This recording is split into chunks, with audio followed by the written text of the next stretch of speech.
বড়ো প্ৰায় 2023 চনৰ পৰা মোৰ হাজবেণ্ডৰ লগত ৰিলেশ্যন আছে আৰু তাই মানে কি মানুহজনক এতিয়া বৰ্তমান তাইক বিয়া পাতিব লাগে এতিয়া যিহেতু তেওঁ দ্বিতীয় বিবাহ কৰাব নোৱাৰে ফৌজত দ্বিতীয় বিবাহ কৰিব নোৱাৰে সেইকাৰণে তাই কৰে কি ফেচবুকত জুৰি বড়ো ঋতু বড়ো জুৰি ৰাজকোঁৱৰ জুৰি যিটো কৰি অগণন ফটো মানে মাজুনুজনৰ লগত উঠা ফটোৱা তাই যিহেতু এক্সট্ৰা মেৰিটেল এফেয়াৰ ৰাখি পেলাই উঠা ফটোখিনি ৰাখি মোলে ফেচবুকত মানে ৰিকুৱেষ্ট মানে মোক মেণ্টেলি হাৰেছমেণ্ট কৰে আপোনাৰ হাজবেণ্ডৰ ফটোত একেলগে তুলি মোক ফেচবুকত ফ্ৰেণ্ড ৰিকুৱেষ্ট পঠায় আৰু যেতিয়া মই তাইক মেছেজ কৰো ন তাই কাটি দিয়ে ব্লক কৰি দিয়ে আপোনাৰ হাজবেণ্ড ক'ত থাকে হাজবেণ্ড এতিয়া বৰ্তমান গুৱাহাটী খানাপাৰাত আছে কিহত কৰে তেওঁ CRPFত কৰে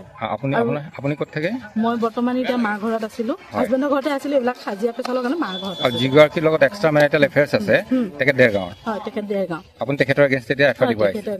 দেৰগাঁও থানাত তেওঁৰ মানে মই এতিয়া বহুতখিনি মই কেছ ফাইল কৰিলো তথাপি তেওঁ এৰা নাই মই ট্ৰেনজেকশ্যনত গম পাইছো তাই এতিয়া মোৰ মানুহজনক প্ৰায় লুটি পুটি পইচা খাই আছে বহুতখিনি পইচা অলৰেডি খালে আৰু বাকীখিনি হিচাপ মই এতিয়াও দিব পিছত দিম কিন্তু এতিয়া তাই বহুতখিনি খালে বিবাহিত মহিলা নেকি বিবাহিত তেওঁৰ ল'ৰা এজন আছে হায়াৰ ছেকেণ্ডেৰী পঢ়ি আছে বুলি শুনিছো আৰু এতিয়া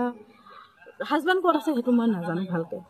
আছে ফটোখন দেখাওকচোন সেইজনী বোৱাৰী এইগৰাকী জুৰি বড়ো তেওঁৰ প্ৰায় 6-7টা মান ফোন নাম্বাৰ এতিয়ালৈকে পালো জুৰি বড়ো হয় ফোন নাম্বাৰ পালো দেৰগাঁৱত থাকে